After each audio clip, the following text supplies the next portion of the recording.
Hi ಎಲ್ರಿಗೂ ನಮಸ್ಕಾರ. Welcome to ಸುಮ್ಮಿ ಜಗತ್ತು. ಎಲ್ಲರೂ ಹೇಗಿದ್ದೀರಾ, ಚೆನ್ನಾಗಿದ್ದೀರಾ ಅಂತ ಭಾವಿಸ್ತಾ ಇವತ್ತಿನ ವೀಡಿಯೋನ ಸ್ಟಾರ್ಟ್ ಮಾಡ್ತಾ ಇದ್ದೀನಿ.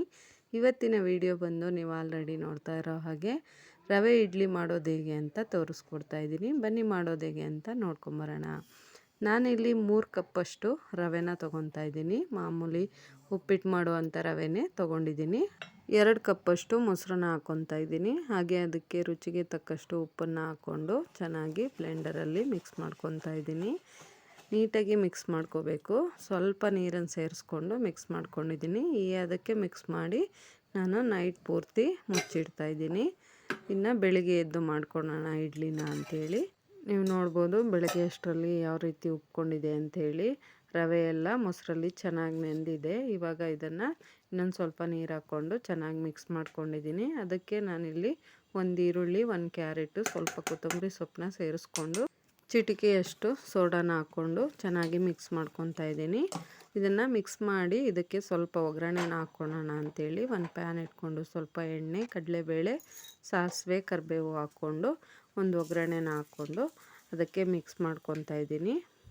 ನೀವೇನಾದರೂ ಅರ್ಜೆಂಟಾಗಿ ಮಾಡ್ಕೋಬೇಕು ಅಂದರೂ ಕೂಡ ಮೊಸರು ಮತ್ತು ರವೆನ 1-2 ಅವರ್ ಕಲಸಿ ನೆನೆಸಿಟ್ಬಿಟ್ರೆ ತಕ್ಷಣಕ್ಕೆ ಬೇಕಾದರೂ ಮಾಡ್ಕೋಬೋದು. ನಾನಿವಾಗ ಒಗ್ಗರಣೆ ಎಲ್ಲ ಕಲಸಿ ಮಿಕ್ಸ್ ಮಾಡ್ಕೊಂಡಿದ್ದೀನಿ.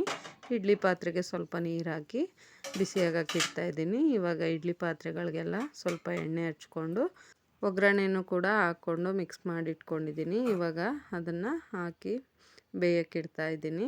ಒಂದು 10 ನಿಮಿಷ ಅಥವಾ 1/4 ಗಂಟೆ ಬೆಂದರೆ ಸಾಕು. ಸೂಪರಾಗಿರೋವಂಥ ರವೆ ಇಡ್ಲಿ ರೆಡಿ ಆಗುತ್ತೆ. ನೋಡಿ ನಾನಿಲ್ಲಿ ಇಟ್ಬಿಟ್ಟು ಮುಚ್ಚಳ ಮುಚ್ಚಿ ಒಂದು 10 ನಿಮಿಷ ಬೇಯಿಸ್ಕೊತಾ ಇದ್ದೀನಿ.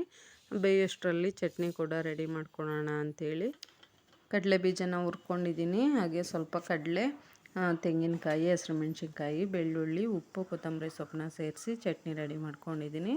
ನೀವು ನೋಡ್ತಾ ಇರ್ಬೋದು, ನೀವು ಇಡ್ಲಿ ಬೆಂದಿದೆ. ಇವಾಗ ನಾನು ಇಳಿಸ್ಬಿಟ್ಟು ಸ್ವಲ್ಪ ತಣ್ಣಗಾದ್ಮೇಲೆ ತೆಗಿತಾ ಇದ್ದೀನಿ. ತುಂಬ ಚೆನ್ನಾಗಿ ಬಂದಿದೆ ಇಡ್ಲಿ. ಈ ರೆಸಿಪಿನ ನೀವು ಒಂದ್ಸರಿ ಟ್ರೈ ಮಾಡಿ, ತುಂಬ ಚೆನ್ನಾಗಿ ಬರುತ್ತೆ. ಹೇಗೆ ಬಂತು ಅಂಥೇಳಿ ಕಮೆಂಟ್ ಮಾಡಿ.